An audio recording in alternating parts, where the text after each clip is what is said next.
Buenos días, soy Raquel Madrazo, desde la plataforma de COVID y Escuela Cantabria. Como sabéis, estamos realizando una serie de vídeos reivindicando la modificación de algunos puntos de los protocolos que están afectando a con los que nuestros niños se están encontrando en las escuelas. Y como plataforma estamos a favor de los protocolos que sean necesarios, siempre y cuando estén ajustados a la evidencia científica. Entonces, con el fin de poner un poquito de luz en todo esto, estamos entrevistando a diferentes profesionales de la salud y hoy tenemos la suerte de contar con Esther Ramírez Matos, psicóloga sanitaria, especialista en perinatal y terapeuta familiar. Bienvenida, Esther. Gracias por dedicarnos este espacio. Gracias, Raquel. Gracias a vosotras por el trabajo que estáis haciendo y por invitarme a participar en esto.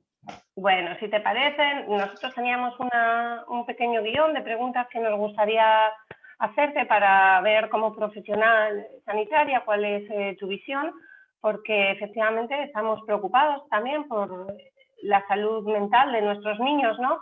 La salud parece que es solo la salud física, pero cualquier profesional sanitario sabe que la salud abarca muchas más facetas y entre ellas la emocional. Nos preguntábamos, ¿cuál crees que está siendo el impacto psicológico de la pandemia en los niños? Bueno, la verdad es que es una pregunta de muy amplia respuesta, ¿no? Y es difícil concretar, pero lo cierto es que lo primero que me nace decir es que está siendo devastador, mucho más de lo que se está hablando, porque no interesa hablar de esto, porque ya que los protocolos no han tenido en cuenta y las medidas no han tenido en cuenta cómo los niños se iban a sentir, ¿no? Cómo la infancia se iba a sentir con todo esto, pues no interesa sacarlo a la luz. Esta para mí es la realidad, ¿no? Pero los niños sí que están sintiendo, los niños están padeciendo, los niños están con diversas emociones que si quieres ahora andamos en ellas, pero sin duda para mí es algo que se va a ver a largo plazo. O sea, las personas que trabajamos en salud mental estamos encontrando las consultas llenas de familias alteradas por todo el manejo de esta situación, ¿no? De cómo se está planteando cada uno de los protocolos y cada uno de los avances en ahora una nueva restricción, ahora otra, y esta incertidumbre en la que estamos inmersos desde hace ya más de un año. Entonces, esto se va a ver a largo plazo porque ya se están viendo las consultas de adultos hasta arriba de demanda. Imagínate dentro de unos años cuando estos niños también vayan creciendo. Y está siendo devastador porque, para empezar, los niños están sufriendo un estado como de, bueno, al principio, ¿no? Sufrieron un estado como de shock, ¿no? Con toda esta situación, igual que nosotros, exactamente igual, aunque al principio fuera muy divertido no ir al colegio. Realmente fue un susto para ellos y la mayoría de los que somos padres y madres nos encontramos en casa con la necesidad de explicar lo que estaba pasando, cuando ni nosotros mismos podíamos entenderlo, ¿no? Después de ese shock vino pues el adaptarse a una nueva realidad dentro de casa, que en muchos casos ha tenido cosas positivas también porque han tenido a sus padres más presentes, pero ha habido mucho estrés dentro de los hogares, mucha dificultad para conciliar los teletrabajos con todo el tema de las tareas, ¿no? Con colegios que eran más imperativos en el mandato de estas tareas diarias y de clases online, y ha tenido también efectos sobre todo en cuanto al miedo, ¿no? Evidentemente hemos vivido situaciones de pánico, no ya miedo, sino se ha vendido una idea de absoluto terror y esto a los niños les llega, como no. Muchos niños han visto los telediarios, muchos niños han escuchado o han visto a sus padres muy asustados y muchos niños han pensado, que es lo peor de todo, que podían ser potenciales bombas biológicas para asesinar a sus abuelos o a sus vecinos, y esto para mí me parece muy grave. Efectivamente, Esther, justo yo estaba recordando, ¿no?, esta idea que se dio de los niños al principio, porque bueno, efectivamente han sido los más castigados de todos, ¿no? Cuando ya más o menos todos podíamos salir, ellos han sido los últimos en salir, porque se los consideraba vectores de transmisión. Recuerdo esa frase, porque, o sea, esas dos palabras, porque me pareció vector, ¿no? Es como algo, de repente te quitan como la naturaleza humana, de repente, o sea, en sí misma ya la definición a mí me llamó mucho la atención. Y claro, a veces siembras una idea en la población y si luego no te encargas de desactivarla, queda presente. La evidencia, porque ya ha pasado un año, no podemos decir, bueno, es que al principio no sabíamos y ante la duda pues se han tomado decisiones a medida de lo que se ha ido considerando, pero realmente ya llevamos un año y nadie ha salido a decir que los niños, la evidencia que se viene acumulando este año en absoluto demuestra que son vectores, sino todo lo contrario, ¿no? Entonces yo me Absolutamente, pregunto... nunca fueron vectores. Uh-huh. Lo que se decía, lo decían los medios de comunicación, no lo dijo nunca la ciencia. Nunca la ciencia dijo los niños, se ha demostrado claramente con el suficiente recorrido para poder afirmar estas cuestiones, los niños son vectores de contagio. No, Efectivamente, no tenemos fue algo uno de los científicamente vídeos... probado. Dime, Uh-huh. perdona. Por no entrar en uno de los vídeos que hemos hecho, hablamos específicamente de esto, sí que pero es interesante resaltarlo, ¿no? Porque efectivamente quedó esa idea, no se ha sostenido por la ciencia, pero la seguimos manteniendo. Y Sí. respecto a los miedos que comentas, ¿no? Porque es verdad que quizás ahora ya se está viendo el elevado, cómo ha subido el índice de suicidios en los niños, ¿no? Se está viendo, bueno, patología activa, pero probablemente de aquí a un tiempo tendremos mucha más. Sí, realmente hay una manera muy sencilla de decirlo, ¿vale? Las personas en general, ¿vale? No solo los niños que estaban mal han empeorado muchísimo. Quiero decir que si tú traías de hace tiempo un trastorno de ansiedad generalizada, un trastorno del estrés más específico, ¿no? Como obsesivo compulsivo o una depresión, pues con todo esto del confinamiento y con cómo se ha llevado todo el manejo de la información, en general la salud mental ha empeorado. En los niños pasa exactamente igual, los niños también traen sus dificultades, los niños también se hacen eco muchas veces de lo que pasa en su entorno familiar y de lo que pasa en su entorno social. Entonces, si había niños más ansiosos, han empeorado su ansiedad, su sintomatología. Si había niños con más depresión, pues efectivamente están aumentando los suicidios en niños y adolescentes. De esto no se habla tampoco. También están aumentando suicidios en adultos, pero de esto no se habla, ¿no? Porque entonces tendríamos que asumir como sociedad lo mal que lo hemos hecho y como seres individuales lo mucho que nos hemos creído todas las cosas que nos contaban, que además es curioso porque un día nos contaban una cosa y al día siguiente nos contaban otra. Ha habido tal tergiversación de la información, insisto, por parte de los medios de comunicación, que realmente no sabíamos para dónde tirar, ¿no? Ahora mascarilla sí, ahora mascarilla no, ahora al aire libre no, ahora al aire libre es importantísimo llevarla, en este país hace esto, en este no, y todavía seguimos ahí. Es importante resaltar que esto no se ha terminado, ¿no? Porque hay un efecto acumulativo. O sea, lo que pasó hace un año y que sigue pasando hoy de alguna manera un poco más atenuada, sigue estando, porque ahora el nuevo terrorismo es con la vacuna, ¿no? Vacuna sí, vacuna no, vacuna terrorífica, los que tienen la vacuna ya pueden quitarse la mascarilla o se está planteando que se puedan quitar la mascarilla en algunos países, entonces va a haber un pasaporte, va a haber un certificado, o sea, estamos todos como esperando a ver qué nos dicen, ¿no? Y esto también ocurre en los niños y en los adolescentes, o sea, ellos también están en esta sociedad, lógicamente, y están inmersos en esto. Ayer mi hijo me decía, mamá, este verano vamos a viajar, y le dije, no lo sé, yo creo que viajaremos, pero por España, ¿no? Tenemos unos amigos que viven fuera y siempre les solemos ir a ver. Ah, claro, hay que vacunarse, pero ¿cómo es la vacuna? ¿Me van a dejar viajar sin vacunarme? O sea, él tiene 12 años y él ya piensa en estas cosas, lógicamente, ¿no? ¿Y la PCR no hace daño? ¿Cómo es? O sea, todo esto está en el imaginario de los niños. Y si yo no lo sé y puedo contagiar a mis abuelos, ¿y si yo soy el responsable de que se mueran? ¿No? Y esto está tan patente en el día a día que a veces no nos damos cuenta porque ya nos hemos acostumbrado, pero nuestros niños están empapados de todo esto.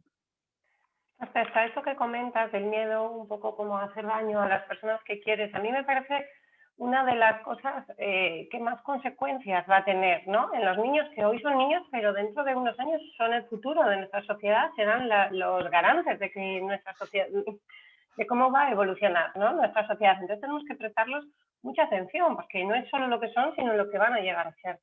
Y Claro. respecto un poco a la cultura de la muerte, ¿no? Donde ya como sociedad veníamos apartándonos de todos los ritos funerarios, ¿no? Que como cultura muchas veces a los niños los decían mentiras, ¿no? Por no hablar de la muerte, es como hacemos que no pasa. Pero de repente se les ha metido pues este radiar muertes a diario y esta sensación casi de posibilidad de evitación de la muerte. Es como si haces todo lo que hay que hacer, si hacemos las cosas bien, podemos evitar morir. puede que en una situación puntual infecciosa eso sea cierto, pero eso a mí me parece muy peligroso transmitir esa idea en los niños, porque les creas la sensación de que si hacen todo bien pudieran no morir, y que si hay alguien de su entorno que fallece, una abuela o un abuelo, puede haber sido culpa suya, ¿no? Hay niños que están repasando, a lo mejor me acerqué, a lo mejor fue por eso. Sí, es muy cruel, porque en realidad ni siquiera, de nuevo, volvemos a lo mismo, no hay una evidencia científica, ¿no? Recientemente en consulta me consultó una mujer, una madre, que había fallecido su suegro y su hija había tenido el COVID. Entonces la hija estaba absolutamente obsesionada, ¿no? Por poner un ejemplo, una viñeta clínica, lo que estás planteando, ¿no? Está ocurriendo todos los días. Y esta hija estaba obsesionada, casi en un trastorno obsesivo compulsivo, revisando cada cosa que hacía para no volver a contagiar a nadie. Y yo simplemente le dije, pero ¿alguien te ha dicho que tu hija ha contagiado a esta persona? No, pero le vio unos días y entonces debió ser ella. Debió, pero no lo sabemos, ¿no? No se sabe quién contagia. Esto es de alguna manera, lo cruel de la situación, ¿no? Para los niños, porque los adultos todavía podemos manejar con un poquito más, ¿no? Todas estas cuestiones y cuestionar lo que se nos dice. Pero un niño piensa, bueno, pues he debido ser yo quien mató al abuelito. Es que es muy fuerte de lo que estamos hablando. Realmente, porque Así es además que fíjate que hay ya desde hace muchísimos años estudios que hablan de cómo situaciones tan fuertes como una guerra hace que las personas queden con un estrés postraumático de por vida, no solo por lo que vieron, sino por lo que hicieron. Imagínate el estrés postraumático que vamos a encontrar en niños. Y lo en que niños creen que que vieron, hicieron. claro, qué hice, qué pude hacer, qué le pude hacer a mi familia, no solo a mi abuelo que murió, sino a mi madre que quedó devastada y a mi padre, qué es lo que he hecho yo, por qué no fui obediente, ¿no? Cuando en realidad no lo sabemos, insisto, es que no se sabe si ese niño fue exactamente el causante, porque realmente, a no ser que el abuelo solo hubiera visto únicamente a esa niña y se hubiera acercado a esta distancia y además no tuviera ninguna otra patología, porque se está viendo casos donde, bueno, depende de la patología previa, ¿no? Entonces, no hay en la vida esa linealidad, esa unicausalidad. Sin embargo, con el COVID sí lo estamos haciendo. Y Estamos diciendo A más B. Aún con todo, pudiera no ser evitable. Quiero decir, o sea, atribuir la culpa de esa transmisión, es decir, aún con todo, aunque efectivamente yo te lo pego a ti, es igual a ver en este sentido, no hay una intencionalidad, ¿no? Que casi parece que se está transmitiendo un poco así. Escuchándote hablar, yo me planteo, ¿no? Digo, ojo, yo que, bueno, también estudié un montón de años y siempre pues entendiendo la Organización Mundial de la Salud como garante y bueno, teniendo en cuenta, ¿no? Que los tratamientos son coste eficaces, ¿no? Quiero decir, a veces uno pues introduce una serie de medidas, pero es importantísimo, fundamental valorar que lo que gana con lo que pierde, ¿no?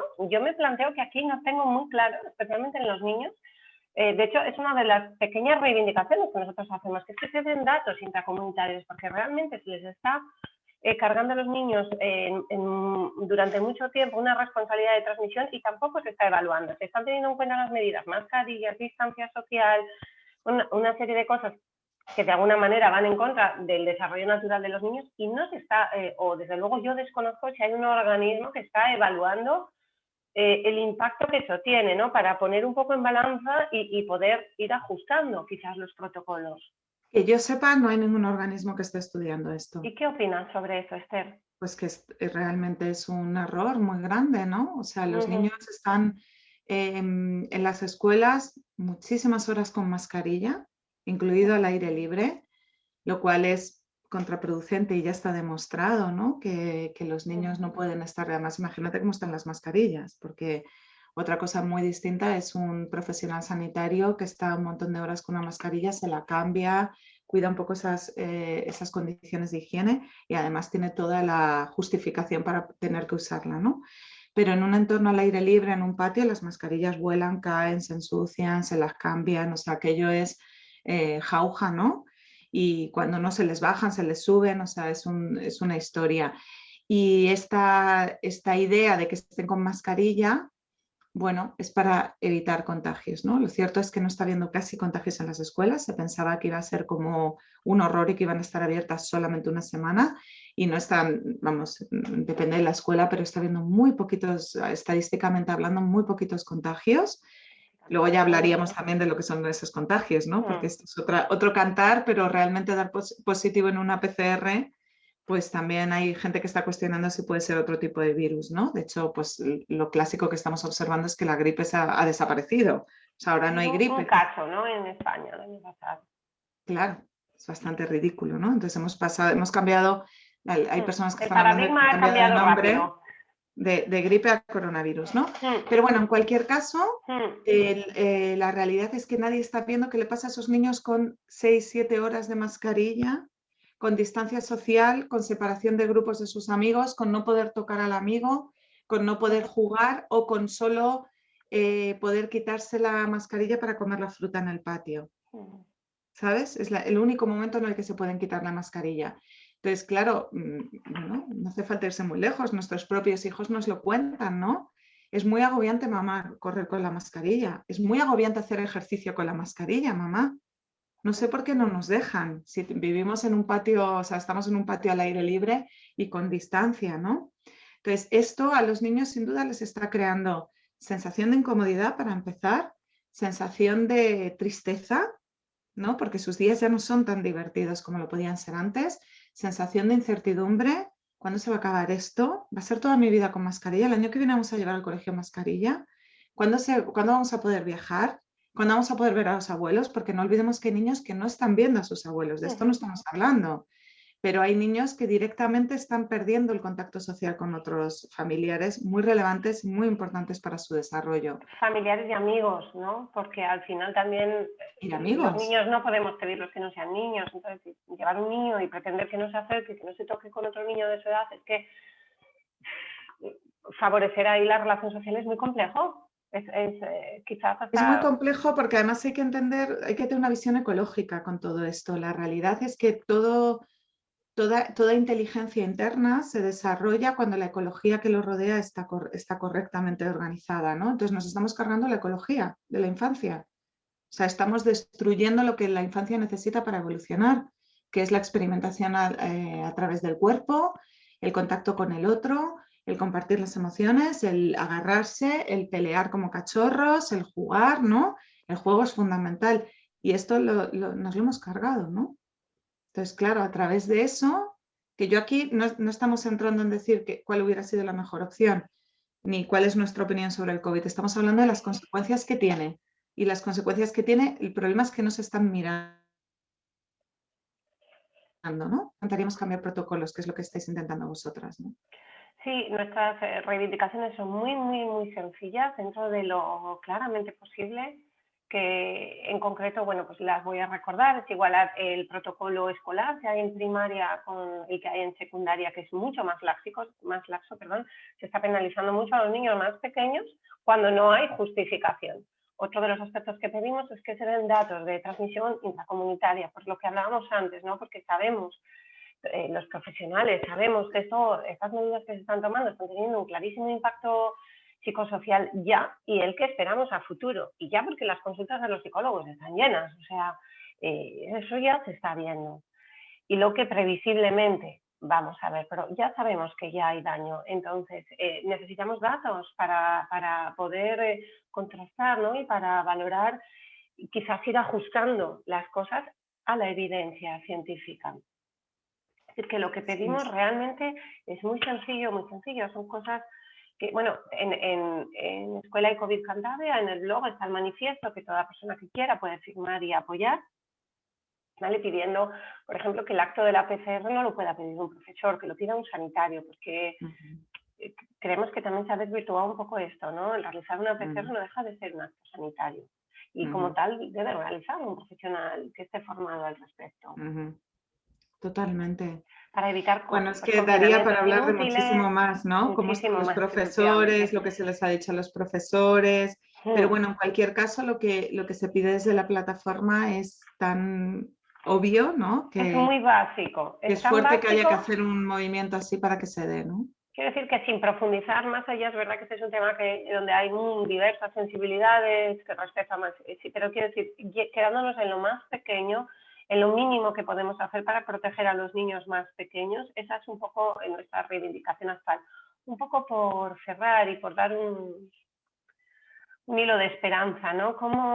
¿Qué tipo de estrategias crees? Puesto que ya vemos que parece que los protocolos escolares no han tenido mucho en cuenta las necesidades de los niños, ¿no? Y a lo mejor tampoco se han calibrado bien con respecto a la evidencia. ¿Qué se podría hacer desde los colegios? Porque ya lo hecho está, entonces vamos a tratar de minimizar el daño y de sacar el aprendizaje mayor como sociedad y como individuos. Bueno, claro que se pueden hacer cosas. El planteamiento de algo muy sencillo como hacer talleres de emociones en cada clase es fundamental. El que podamos ir psicólogos y psicólogas especializados en todo el tema familiar, en infancia, o da igual, o sea, ya realmente para estos talleres no hace falta tener una especialidad concreta, pero que podamos ir a los coles simplemente a preguntar a los niños cómo están, a facilitarles la expresión emocional, ¿no? A través del dibujo, a través de canciones, a través de bailes, a través de una obra de teatro, a través de que escriban un cuento. Hay miles de maneras, cada uno además puede tener diversas formas de poder expresar su sentir, pero en definitiva facilitar un espacio para que los niños puedan contar lo que les pasa, porque esto es otra de las cosas, ¿no? Los niños han sentido que todo era tan heavy, lo que estaba pasando tan fuerte, que no podían decir nada, ¿no? Y encima fíjate lo simbólico que es tener un tapabocas, ¿no? Una mascarilla en la boca, ¿no? Que te tapa la expresión.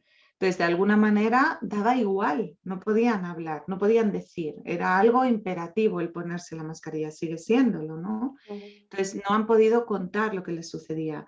Muchos afortunados en sus propias casas sí, porque sus padres son amorosos, les acompañan y hacemos lo que podemos, ¿no? Pero muchos otros no, porque incluso les preocupa que sus padres estén mal. Entonces, a veces los niños se hacen cargo de cómo estamos los adultos, no podemos Y olvidarnos de hacen eso. también lo que se espera de ellos. Entonces, si estamos todo el rato transmitiendo esta frase de, bueno, los niños se adaptan muy bien, los niños lo están llevando muy bien, son los que mejor lo hacen. Yo lo oigo todos los días un montón de veces y digo, jo, Es igual muy son los que más peligrosa esa cumplen, pero frase. a precio, ¿con qué precio? ¿No? Porque también, bueno, no sé si sería lo más natural o lo emocionalmente más saludable que esto sea así, ¿no? Sería Claro, lo cuestionable todo. saludable es que no se adapten y que empiecen a protestar y que saquen sus emociones. Lo cómodo es que se adapten, pero no sé si es lo saludable, Quizás efectivamente. entonces como padres también tenemos que favorecer un poco este diálogo, ¿no? Es decir, bueno, puedes quejarte, que estés cansado es normal. Claro, claro, o sea, y contarles que nosotros también estamos cansados. Porque si hacemos el no pasa nada y todo va a pasar y lo estamos haciendo fenomenal, pues está bien de vez en cuando, ¿no? Tampoco vamos a estar todo el día pensando en negativo. Pero si el crío de repente se pone más irascible o se pone más triste, también hay que entender lo que están pasando ellos, ¿no? O sea, no podemos pretender que sean como juncos huecos, que todo pasa a través de ellos y no sienten nada. Es normal que encontremos conductas más disruptivas en casa, que estén más hartos, que estén más enfadados, ¿no? Además, los niños suelen expresar la tristeza a través del enfado, de la fuerza, ¿no? Entonces, darles el espacio para decir, entiendo que no está siendo un año fácil, cariño. Para mí tampoco. Está siendo complicado, entonces vamos a ver, hablemos de ello, ¿no? ¿Cómo te sientes? Y esto se puede hacer en el colegio igual. Se puede hacer exactamente igual. En lugar de gritarles para que se suban la mascarilla, para que se porten bien, amenazarles con que pueden hacer daño a los demás, hay unas normas y los profesores tendrán que hacerlas cumplir. Lógicamente ellos no pueden hacer más, pero han de hacerse cargo de que esas criaturas están realmente haciendo malabares, más que nosotros, ¿eh? Sí, sí, sí. Vamos a hacer desde aquí un llamamiento a crear algún tipo de observatorio, ¿no? Sobre también con el impacto emocional y psicosocial que está teniendo en toda la sociedad, pero especialmente en los niños, que como niños somos los adultos los que tenemos que protegerlos y como futuro de nuestra sociedad es completamente inteligente tenerlos en cuenta y tratar de cuidarlos lo más posible. Vamos a hacer un Así es llamamiento nuestra a eso. obligación. ¿Eh? Que es nuestra Por obligación, además. supuesto, sí, efectivamente. Bueno, Esther, pues nada, se nos ha ido el tiempo en un suspiro. Muchísimas gracias por estar hoy con nosotros.